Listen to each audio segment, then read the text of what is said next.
this term is one that was mentioned on the chat earlier, and I've brought it in now. So we talked about pre-renal, we've talked about intra-renal.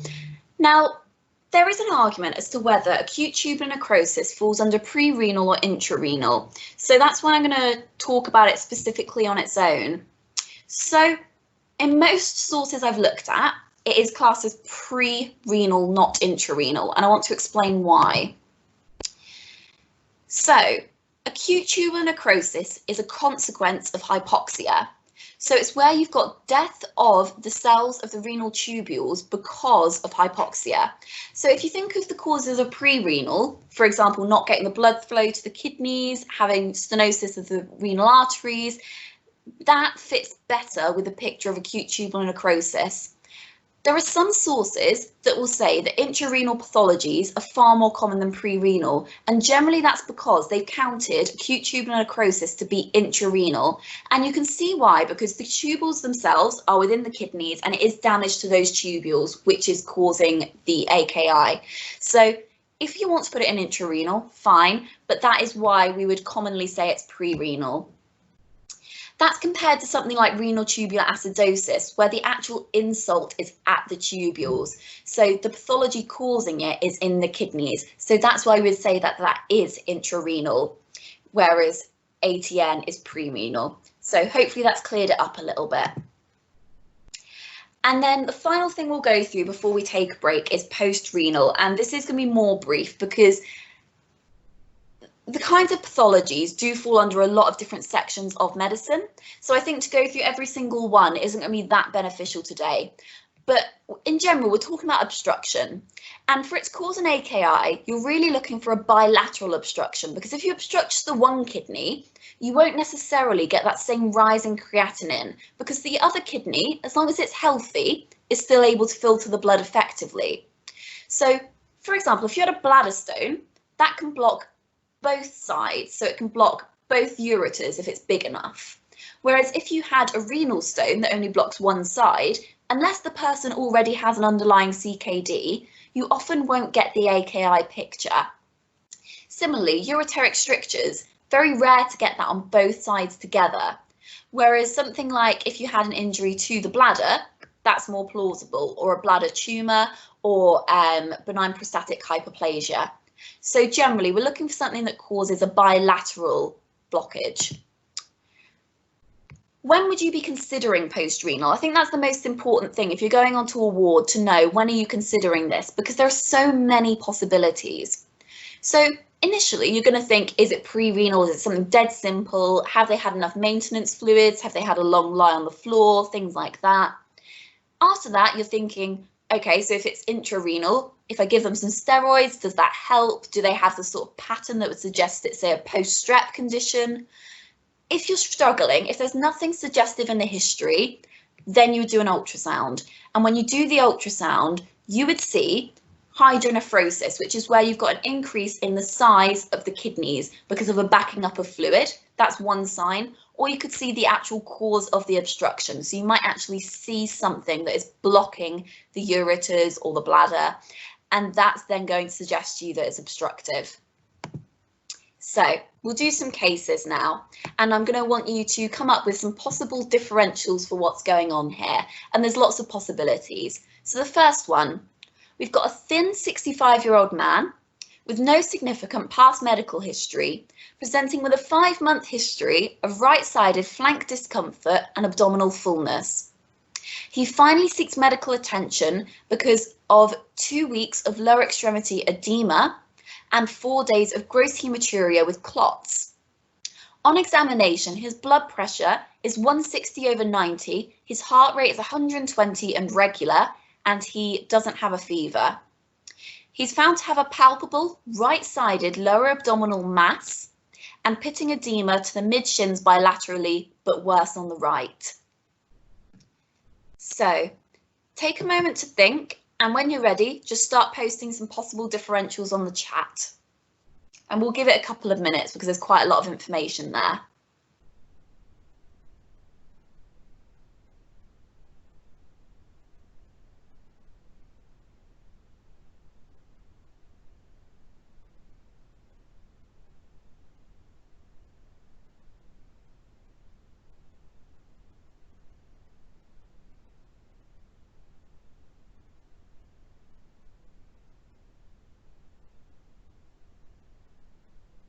Okay, so we've got one suggestion that a stricture could be causing it. So definitely you're thinking in this case it's a sort of one-sided pain, it's been building up. Bladder cancer, yeah, so I think particularly given that this is someone who's had some weight loss as well, this sort of age group, yep, a tumour of any kind. So you could also think, could this be a renal tumour, for example? Does anyone have any other thoughts in mind?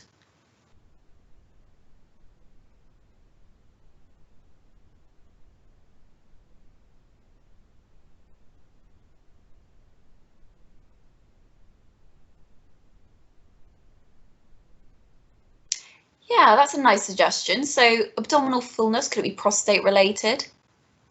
Yeah, we've had another suggestion of renal carcinoma there.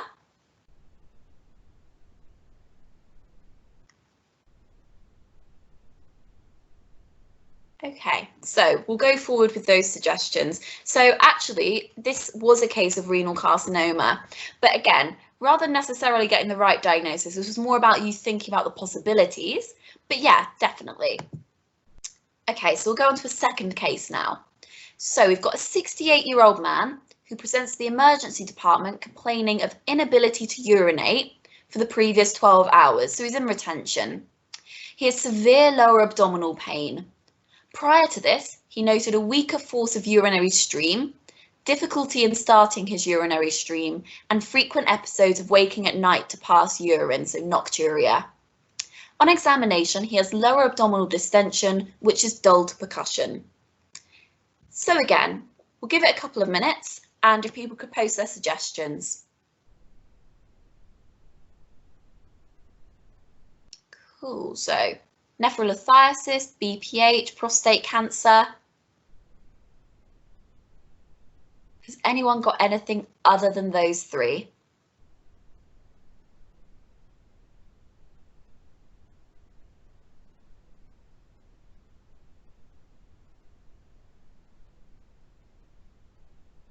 Neuropathic, yeah, good point. So things like cauda equina, you need to rule that out. Anyone who suddenly presents with retention, you want to be checking things like motor function in the legs, renal tone as well, not renal tone, rectal tone, because you don't want to risk missing cauda equina. Assumed trauma, okay, interesting. So in terms of trauma, that could certainly lead to a very sudden picture. So I think that is important to ask about in the history.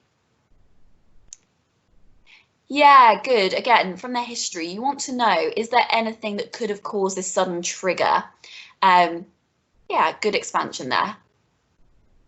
Okay, so in this particular case, we are talking about BPH. So if you were thinking common things are common, older gentleman presents with a history of prostatic type symptoms and then leading to sudden retention, that does suggest BPH. But again, more important to have lots of options there. So thank you everyone for contributing ideas. In this particular case, so someone did mention about prostate cancer. Now, I'm not going to go particularly into the difference in presentation between BPH and prostate cancer, but if you look into the anatomy of the prostate, generally BPH is more likely to present symptomatically than prostate cancer is, just based on where they tend to be within the prostate. But yeah, that was lots of good ideas there. So here, what I've got is just a couple of pictures. They don't relate to this case specifically, but it's to show you what hydronephrosis looks like on a scan. So this first one, you'll see that the kidney on their left is significantly bigger than the one on their right. And the reasoning here is that they've had a one-sided blockage, so such as nephrolithiasis. So if they had a stone blocked in their ureter, then you get the build-up on one side. The second image is showing both kidneys being bigger than usual. So for some reason, they've got a bilateral hydronephrosis. So that's something to look out for when you're doing imaging. And then we've got a third case here. So a 32-year-old woman presents to the emergency department complaining of severe pain in the left flank. It started 6 hours before and varies in intensity, getting worse every 5 to 10 minutes. When the pain is at its worst, she can't get comfortable in any position. She's nauseous, she's vomited twice, she's afebrile, but she has tenderness at the left costovertebral angle. So again, we'll take a couple of minutes, and if anyone has any thoughts, go ahead.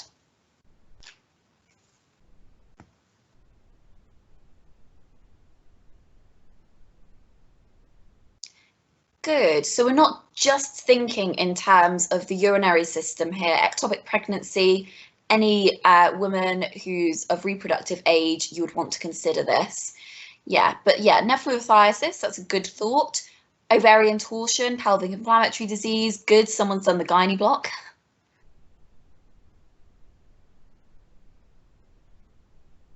Yeah, so a lot of people thinking along the lines of kidney stones. Okay, any final thoughts there?